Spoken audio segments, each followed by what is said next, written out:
Oh, brother, I don't know why I procrastinated, but I've been waiting towards the end. I still have to paint the bathroom and the garage and stuff, and I'm still on my list. And I've written down my entire list on the condo, and whenever something comes up, I write it down. Remember, I had to take that door out over there, and here's the door. I'll show you that in a minute.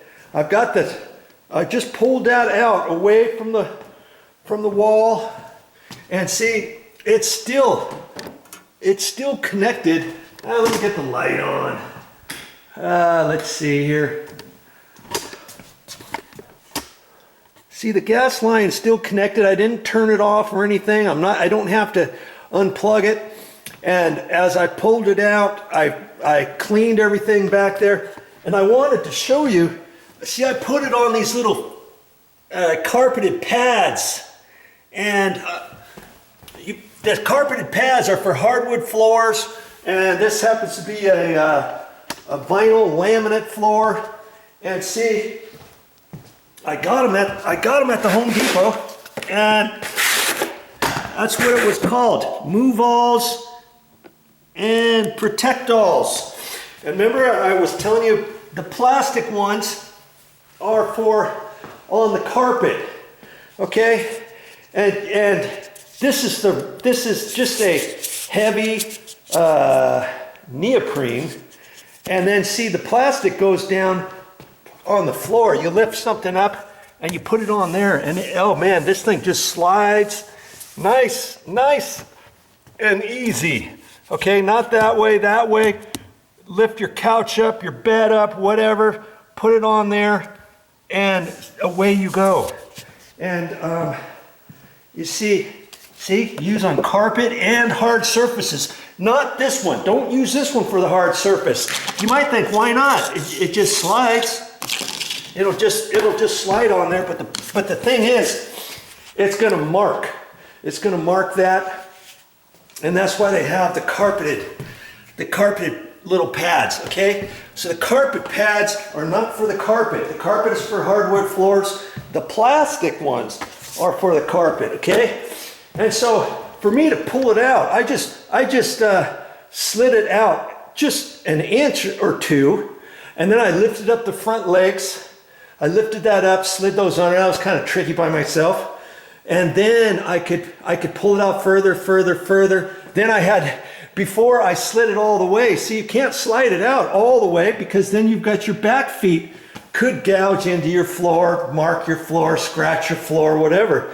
Then I had to jump down in there, and then, I pulled it out this far. So the back leg was about there, okay? Then I had enough room to carefully get down there without hitting the gas pipe and all that kind of stuff. Then lifted up the back ones and slid the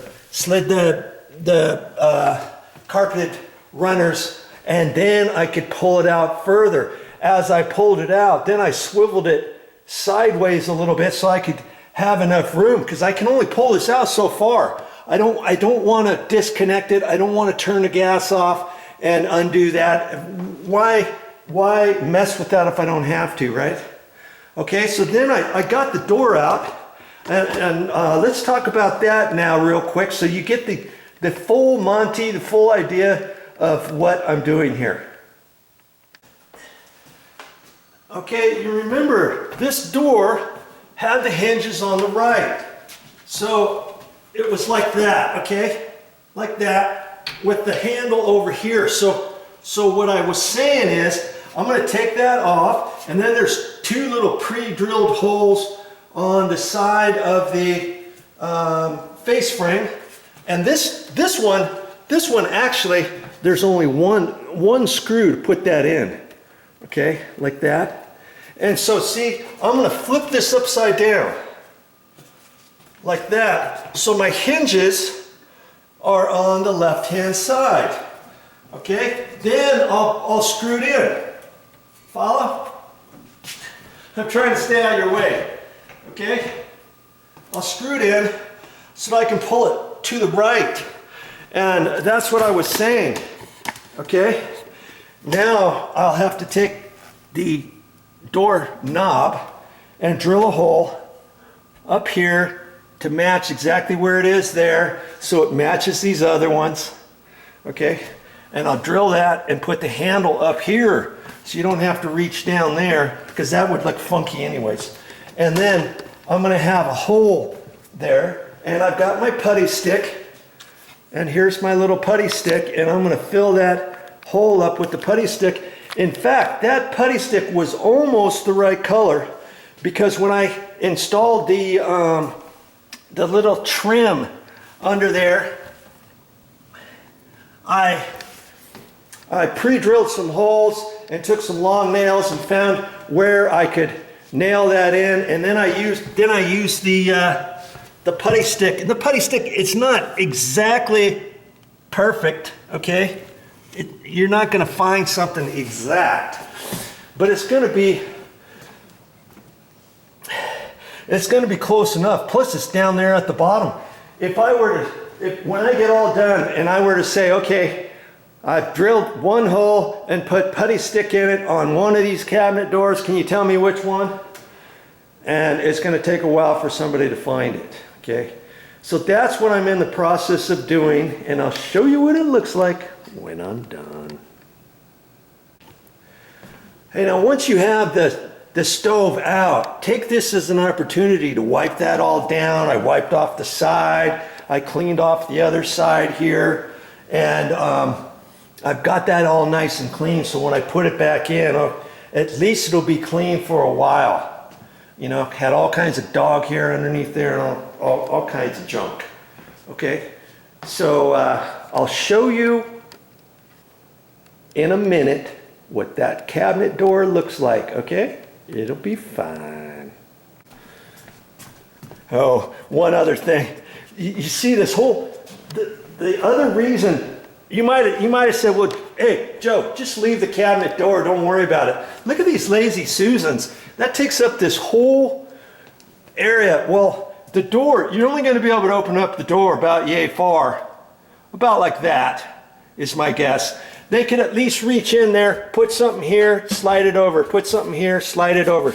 You could have this all the way around and the same thing at the bottom. Okay, so they'll still be able to use a little bit more of the cabinet space, and then I'll be done with that door finally. Da, da, da, da. How's that look? Doorknob up high. There it is. Just the middle. See, that matched pretty close. And the white around it, that's just the color that the cabinets used to be before the sun hit it. And that will blend in rather nicely. And I wanted to show you those pads. See, here's the pads, see? And I don't know why they do it that way. I just set it on top of there. I didn't try to fit it into the hole or anything. You see? So I'll save those for next time. And let's see how far this door comes out, shall we? It actually comes out further than I was thinking. Look at that, right to there. That's plenty of room for people to get in there. You see what I mean? Yeah, I'm glad I did that. And I'm glad I went the extra mile and didn't just say, forget it. I'm not going to mess with it. And I put new bumpers on here, and I still have to take the drawer. Here's the drawer over here. Okay, be real careful with that. I wiped that out too, and be careful with that so you can see how it goes, because lots of times people don't put it in properly, and then they try to cram it in there. And these things are tinny nowadays. And so just be careful with it, and shine a flashlight under there if you have to see how it's going, because not all oven drawers are created equal, okay? Be mindful of that. All right, looks very nice. Now, I don't know if I remember telling you about this or anything. As you notice, there's no backsplash on here. And initially when I took out the black tiles with the concrete underneath it and chicken wire underneath it and the plywood underneath it and all that kind of stuff, it had one tile up there all the way around. I pulled that off, I patched it, I painted it.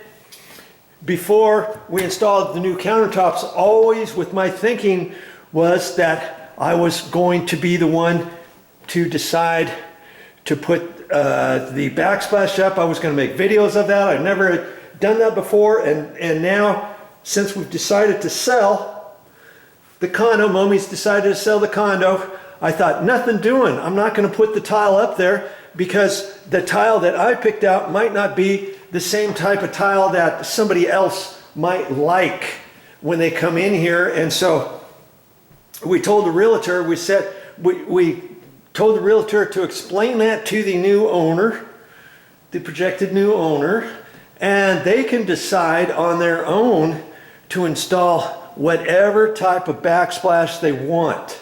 Okay, that's why I'm not gonna push this. I got about 1 inch and 1/8 or so, 1 inch and 1/4 back there. I'm not gonna shove this tight to there because I know they're gonna end up having to pull it back out anyways.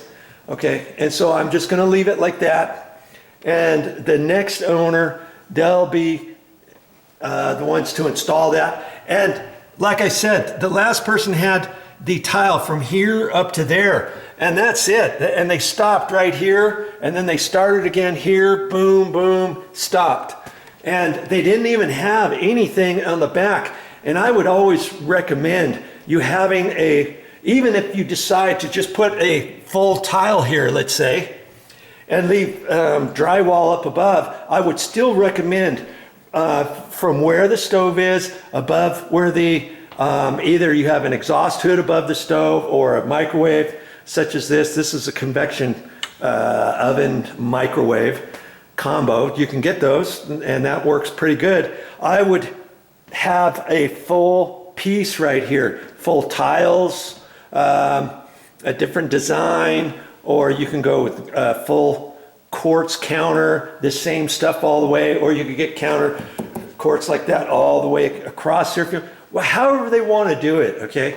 So that's why I don't have anything there, and that's why we're just going to leave it, and that's going to be kind of considered a selling point. One of the selling points will be, hey, you get to pick out your own backsplash. You can decide how you want to do that and all that. Because if that was an old style backsplash, somebody might think, oh yeah, I like the cabinetry and stuff. The old cabinetry kind of fits with the new counter, but I really hate that tile, you know, the backsplash tile or whatever. Okay, remember that. Oh, and speaking of upgrades, the other thing we did, this was a small condo, and it only had, I think it only had a 30-gallon water heater, and there's a tub, a fairly good sized tub upstairs, and it was a jacuzzi tub. And the other condo owners around here in this complex, they don't use it because the hot water runs out before you can fill up the tub. So Mommy, she went the extra mile and she took that out, and she paid to have somebody install a tankless water heater. Yeah, it costs I don't know, $6,500, but that's a good upgrade for a small condo or something. You never run out of water, hot water, and that's a good selling feature if you're going to end up deciding to sell your condo. All right? All right. That's all I got for this time, but I'll be back with more videos, and I've got a few more things that I have to do in this condo before we get it sold, but I've got everything on the deck all cleaned out, all the handrails, all the siding, even all of the siding outside, the windows, the window frames inside and out. Oh man, this thing looks clean. And I've got to look on my list. I've got a couple more things to do before I get into my paint. I wanted the paint to be kind of one of the last things. I got to paint the bathroom, one of the bathrooms, and also the garage. Okay, slowly but surely, I'm getting her done.